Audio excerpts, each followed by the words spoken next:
masu kallon barkama daga hutar lokaci da fatan kun sha ruwa kun miƙe kafa domin ci gaba da sauraron tattauna da muke yi da babban bakonmu wato Muhammad Hadi Zarewa. Rake ɗi ma sake maka maraba. Rake ɗi kamun je hutar lokaci muna magana akan gwagwarmaya da aka yi da irin matakai da aka taka. Yanzu daga Federal Highway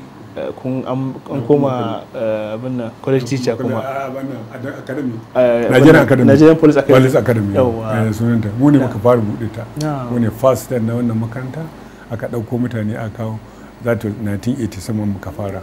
yawa kuma na shekara 4 a wurin kamar yadda na gama na yi malamin na yi director field study wajen faret da safe za mu zo a yi wa yara faret mu gansu a yi mace duk masu drill din masu koya musu na karkashi na suke bayan na shekara ɗaya sai aka bani kuma professional study inda ake koya su abin nan yadda ake aikin dan sanda su bit ne su mene ne duka da aikin dan sanda shi ne za mu kasa mai professional study akwai kuma department na law inda lauya ne ke rike da wannan haka muka yi training nasu suka passing out a nan kamar yadda ga maka yaran mu yanzu kamar dole aka yi irin wannan koyarwa za ga cewa akwai yara da aka ba su aka yi training din su da sauransu wanda Allah ya musu alamnashar sun zama wani abu a rayuwa su aka ke tunawa cikin yaran da aka koyar da su wanda yanzu akwai kamar force secretary wanda mukamin da na rike na force secretary yana na ana ce mai alkali baba dan Maiduguri yanzu assistant inspector of police ne akwai nan da nake ga maka nan Kano zone A Bello Sadiq shi ma AIG ne akwai deputy inspector general police trainer ana ce mai shi dan Katsina ne sunan shi Lawai Shehu sunan sa kenan da su da yawa ga sunan duk an kai su akwai yaro dan Katsina akwai su 13 ne duk suna na wurare daban-daban wanda ma ya tashi daga nan Salisu yanzu yana shine zone 2 Lagos Iliyasu kenan dan Kaduna shi ma student ina ne na koya musu Rake ya kuke ji idan ka ga irin waɗannan nasarori da aka samu yara da aka yi musu karatu yanzu kuma gashi Allah subhanahu wataala ya daga su to kaga haka wato da farko da aka kai gaskiya yawancin mutane da yan sanda an kai ka teaching baka so a lokacin ba ma so ba a so ko har gobe daga dan sanda ko soja bai son ka kai shi training ba so to amma daga baya yanzu kamar yanzu tasirin da nake gani ya sawa na ji daɗi saboda yanzu duk jihar da kake ji yanzu kowane ne in ka kira zama ko kwamishina din ko dipte kwamishina ko AIG za ka tara ya san na gashi ana waya yanzu kwanaki ban manta akwai yata za ta tana aiki a ANEC akwai yata tana aiki a sai aka kira su workshop a abin a Enugu yaron da ne training shine ya zo ya tare ya karbe ta a airport ya bata accommodation ya gama komai hidimar ta tawo kamar tana gida kaga wannan da abubuwa ne wanda ba za ka manta da shi ba ga su nan da yawa kuma za ka yanzu idan an zo za a yi rukutun man yaran da ke da su za ka yi amfani da su baka wani za su zo su yi maka kuka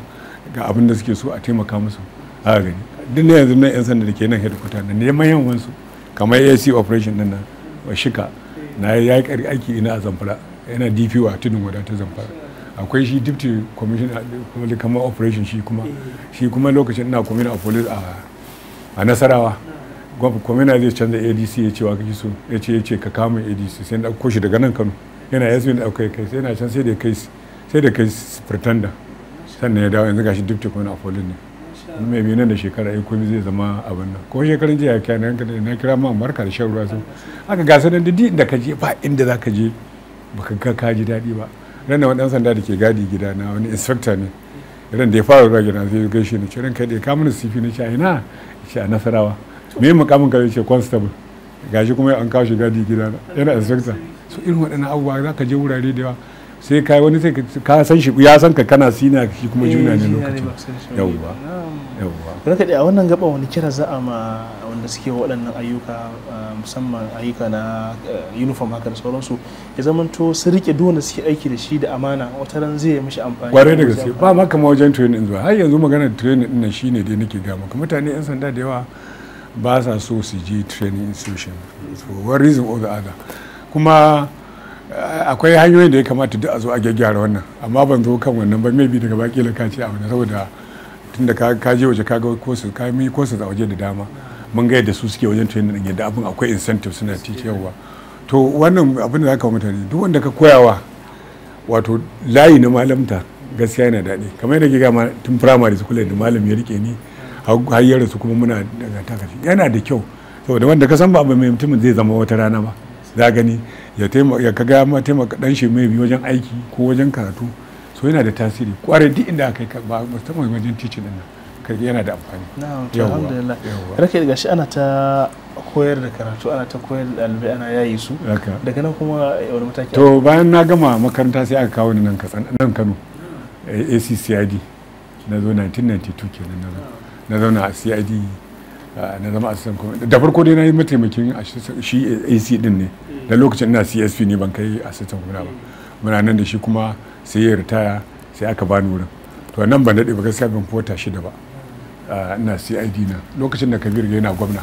nake CID a lokacin nan yawwa. To ban daɗe a Kano ba shi bai fota shida ba sai na samu assistant commander police sai aka kai ni area commander Sokoto. Masha Allah. Na Sokoto. Shekara kenan na 1993 kenan. To na je 1993 ina can a Gwadaba area commander boda ce da Nijar. Akwai wani gari Ilela. To daga Ilela sai ka je Kwanni. To a nan boda na zauna. To amma da yake bai da nisa daga Gwadaba zuwa cikin garin Sokoto sai na samu gida, an bani gida a cikin Sokoto. Can ma na gida da su a can ma. Wata na je aiki bai bani ba sai in kwana a can. Wata sai in zo in kwana nan. Haka na zauna nan kuma ne samu kamar shekara daya a Sokoto na area commander. Aikin area commander DPO ne, ina da rike da local government 11 a karkashi na. Akwai Gwadabawa, akwai Sabon Birni, akwai Wurno, yawa, akwai Gada, yawa, akwai yaganan garin su da wani ne. Raba, yawa, da Raba, yawa, da Isa, yawa, Isa ka san Isa yanzu tana Sokoto, oke, da kuma wannan garin shi kuma yanzu yana Zamfara, da Sokoto ne. To local government 11 dai na rike ni da area commander. Na su DP 11 suke karkashi na. To da kasance wannan ya kasance a boda ne, lalle zai zama akwai gwagwarmaya musamman cewa akwai shige da fice da sauransu. Wani irin gwagwarmaya aka yi a irin wannan lokaci kuma ake tunawa a irin wannan? To mun yi kasan wato kamar misalin kamar yadda kace boda ne, wurare ne zaka ga akwai custom, akwai police, akwai other security. Lokacin sojoji ba suka shigowa so saboda ba su shiga abin nan ba suka shiga ba a sa sojoji a boda ba lokacin kamar yanzu da baya haɗo. Za ka ji ana abubuwa, akwai abubuwa za ka yi ta gani ana ta abubuwa kasar suna ana smogul da sauransu. Wani abu aikin ka ga laifi ka kama sai a ce ai case din in ka kama ka smogul ka kai kasar za ka kaiwa kai ba area na ka bane sai dai na crime ne. To abin da muka establish da akwai wani abu da ne sha'awa mun samu dangantaka idan mutum ya laifi a Sokoto sai ya tsallaka Nijar ba da muka mashi. To sai muka yi kokari muka haɗa kanmu da TV wanda ke waccan boda da mu muka dan samu dangantaka. Su ma nasu ya samu salansu ne sai mu kama yau zai miƙa musu saboda idan ka fita protocol ba ka dauko ba sai ka fi Interpol kai menene kai abun da sauran yauwa. To wannan haka muke abubuwa. So irin yan abubuwa crime da ake committing tsakanin can da su in nasu yayi sai mu ce su ba mu mai prosecuting nasu, amma haka muka establish wannan dangantaka ne. Yauwa. To wani kina za ma matasa da suke irin wannan aikin yazo ya zaman to ana samun wannan alaka da jiha kuma da kasa da kasa ko da kasa ko kuma da service da service. Wato abubuwa ne da nake faɗa, ɗaya daga cikin abubuwan da zaka zo ka ci gaba shi ɗaya daga cikin abin da zan iya tunawa to a rayuwa ta dan sanda kafin mu je wannan abu da wanda har yanzu na san bai dangantaka tsakanin dan sanda da SS kana da mun sai musu NSO ba gudu ba jatuwa. Nisa? To aiki ne sai ga kamar wani yana so zai shiga aikin wannan kuma ba haka bane. Shi ka san SS mutane aiki ne za su je suna ba da bayani kan. To sun ga wani abu kamar kuskure na police. In sun rubuta ka dan sanda ba su daɗi ba. Yawwa. Dan ba ni manta na da Sokoto ina deputy commissioner of police a Nasara Zamfara Amin Taraba State. Commissioner na da director SS ba sa shiri. Na zo neman magana ce ka sai ya zama to mataimakinsa sai ya zama abokina dan kaza ne sai yin abu ya taso sai mu haɗa kai mai aiki mu tsakanin su kenan kororo mu wasu su a sama tsakanin su mutane su to irin wannan service ana samun furba kullum ko yanzu ana riga ka an ce an rigima da dan sanda da soja wani ya shiga aikin wani ya shiga wani aiki an ba ta to matsayin ba ku da lishishi to amma daga baya kamar ni durin da zauna kamar yadda dan da zauna guda ba sai da zai zama dan SS duk labarin zai rubuta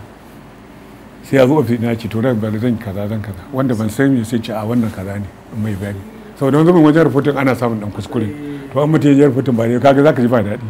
to sai abu haka muka zo kai na daɗe muna har na da nan na koma ne kai muna communication da shi haka ne ta nuna wa mutane haka akwai inda ne kwamina polio a Nasarawa idan zan taron DPOs sai in ce ina son director SHIRIN ya turo office din su na division su zo su ma mai taro da su kowa yana da abin faɗa a faɗa haka sai a samu dangantaka da da zaman ku a Sokoto saboda idan mutum ya je aiki yakan dawo ya zauna cikin al'umma misali su kake iya tunawa misali wanda aka yi zaman lafiya da su ko makota kamar kaga kamar anan Gwadabawan akwai wanda sakataren local government din da muka zauna da shi muka aiki sosai da shi to dan sarki ne na Gwadabawa kafin bayan na baro na ji an bashi hakimin Iyalina din muke communicating da su ma waɗanda na saba sarkin kuma shi ma kusan zan je juma'a mu gaisa da shi da sauransu duk ma'aikatan local government muna da dangantaka ta wajen aiki da su saboda da muka je ma gidana da bai da kyau chairman na local government ya zo ya gyara gidana saboda bolin ba kudin za su gyara na shiga na zauna sannan mutane akwai 'yan siyasa da muka saba da su wanda har gobe za ga wasu muna communicating su akwai wani sahabi tun ga kwange sunansa wani dan kauye ne tsakanin Gwadabawa da shi har yanzu shi yana siyasa har yanzu yana siyasa ko muna dan communicating da shi masha Allah rake daga nan Sokoto sai ina aka sake daga Sokoto sai Funtuwa to ka mu je Funtuwa na cewa lokaci shi ne zo karshe za mu daura insha Allah to ba da masu kallon mu duka na lokaci mana halin sa sai da Allah sake tara mu majalisi na gaba za mu daura ku ci gaba kasancewa da Africa TV3 assalamu alaikum wa rahmatullahi wa barakatuh